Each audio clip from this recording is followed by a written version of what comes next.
All right, so we're back for another deep dive. And today we're going to be tackling something that's, well, it's absolutely essential in marketing. Oh, yeah, for sure. It's segmentation, targeting, and positioning, or as it's more commonly known, STP. Yeah. A good old STP. And to guide us through this, we're going to be looking at this article. Let me see. It's called Segmentation, Targeting, and Positioning, Part 2. Procure for Marketing. Okay. And it was published on May 21st, 2024 by the Procure for Marketing team. Sounds good. So, this deep dive is going to be really helpful for anyone who wants to understand how companies, how they really tailor their marketing efforts, to make them super impactful. Yeah, it's like they're trying to cut through all the noise and really connect with their audience on like a personal level. Exactly. It's not just throwing stuff out there and hoping something sticks, right? No, not at all. It's much more strategic than that. So, okay, let's just kind of quickly refresh our memories on what the STP model actually is. Okay, sounds good.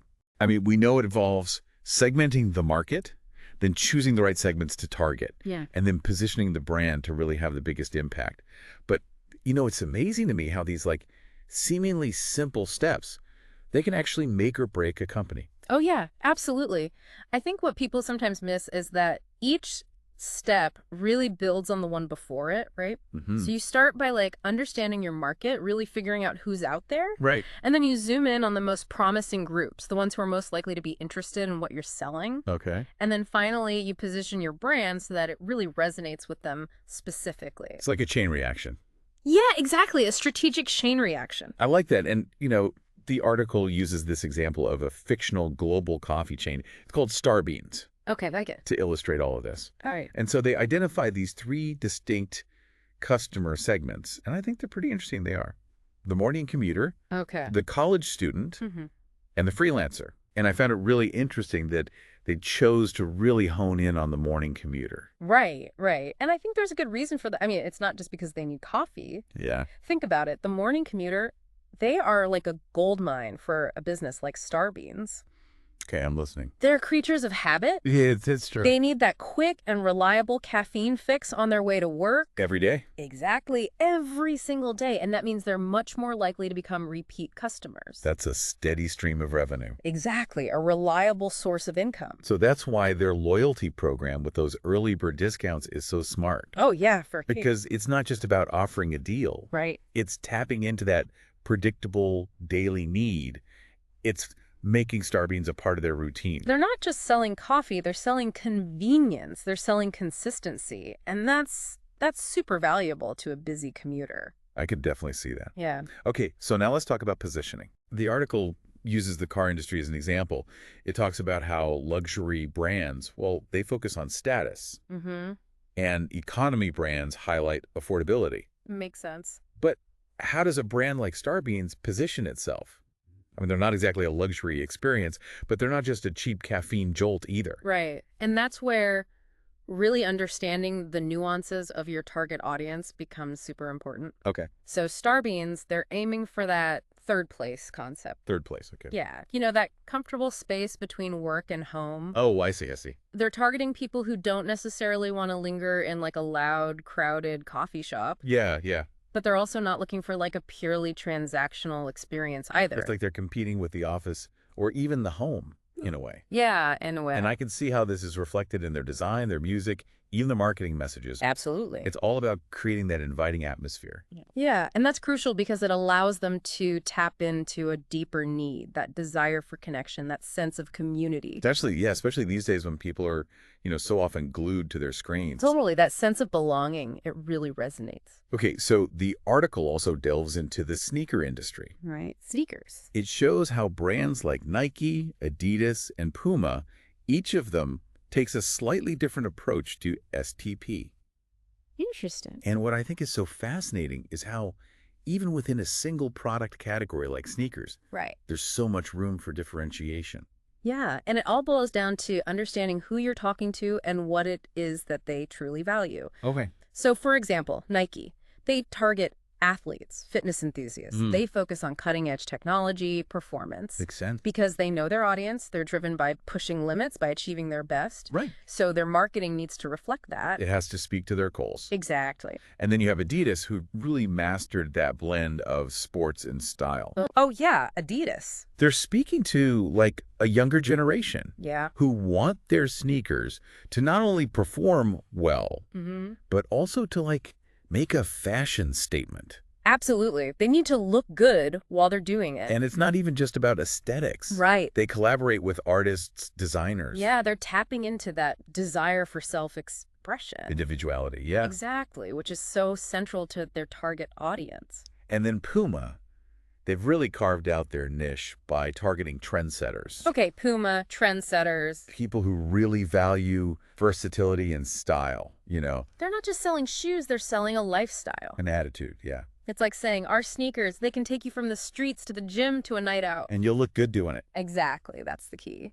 I mean, it's incredible to me how these brands, they're all selling sneakers. Yeah. But they manage to appeal to such different groups. That's the power of STP, right. It's like having a superpower in the marketing world. It really is. Yeah, it really is a superpower. Okay, so, let's say you're a new business, right? Mm-hmm. And you're trying to, like, enter this really crowded market, right? Yeah. How do you make sure your brand doesn't just, like, get lost in all the noise? That's a great question. And I think that's where understanding the nuances of positioning becomes super important. Right. It's not enough to just say, like, we're the best or we're the cheapest. Right. You really need to find, like, a unique angle. Okay. A specific benefit that really resonates with your target audience. In a way that other brands don't. Exactly. You got to stand out. The article mentions something called psychographic segmentation. Right. As a way to, like, dig deeper into what motivates consumers. Yes. Can you maybe explain what that is and how it helps with positioning? Absolutely. So psychographic segmentation, it goes beyond those basic demographics, like age, location. It delves into people's lifestyles, their values, their interests, even their personality traits. Oh. It allows you to understand not just who your customers are, but what makes them tick. Like what motivates their choices. Exactly. What drives their decisions. So instead of just saying, like, we target women aged 25 to 35, right, you might say we target, like, eco-conscious, adventure-seeking women who value sustainability and experiences over material possessions. Exactly. You're painting a much richer picture of who they are. Okay, that makes sense. And that deeper understanding, it helps you craft a position that truly speaks to their hearts and minds, Yeah, personal. It's way more personal. So let's take that hypothetical new sneaker brand we were talking about before. Okay. Yeah. Through psychographic research, they discovered that their target audience really values, like, minimalist design, Okay. ethical production, and versatility. I like it. So instead of trying to compete head-on with, like, the big names in performance or fashion, Yeah. they position themselves as, like, the go-to brand for sustainable, stylish, and functional sneakers. That can be dressed up or down. I like it. They might use natural, eco-friendly materials, partner with ethical factories, Right. showcase their sneakers in settings that really reflect their target audience's lifestyle. Like yoga studios, art galleries, urban commutes. Yeah, exactly. Very cool. It's like they're not just selling a product, they're selling a story, a set of values that aligns with their target audience's worldview. Precisely. And that's what sets them apart.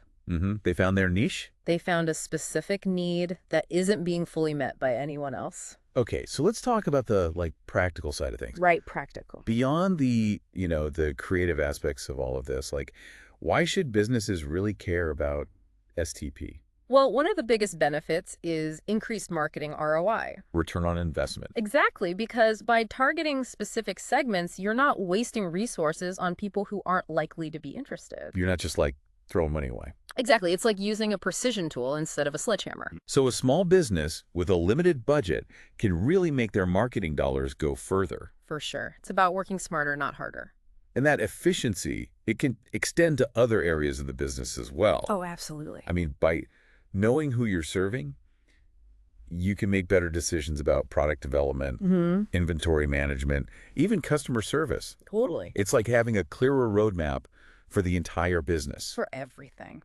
Okay, so here's something that, I don't know, this is something that I think gets overlooked a lot. Okay. STP isn't just beneficial for businesses. Right. It actually creates better experiences for consumers. I agree with you. And I think that's something people don't always think about. I usually think of marketing as something that's done to consumers, but you're saying it can actually be beneficial for them. Absolutely. Think about it. When you see ads that are relevant to your interests, it doesn't feel as intrusive. Yeah, it feels more like helpful suggestions. Yeah, it's like having a personal shopper who knows your taste and your style. I like that. So instead of feeling bombarded with like irrelevant messages, Yeah. you're actually being exposed to products and services that you might genuinely be interested in.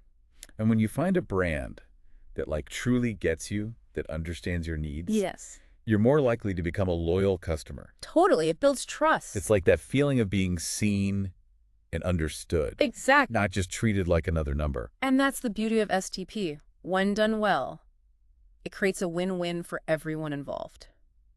Now, before we move on, I got to ask, Huh. is STP a one-time thing? Okay. Or is it something that businesses need to like constantly revisit and adapt? That's a great question, and it highlights a really common misconception. STP is not a set it and forget it kind of thing. Okay. It's an ongoing conversation with your target audience.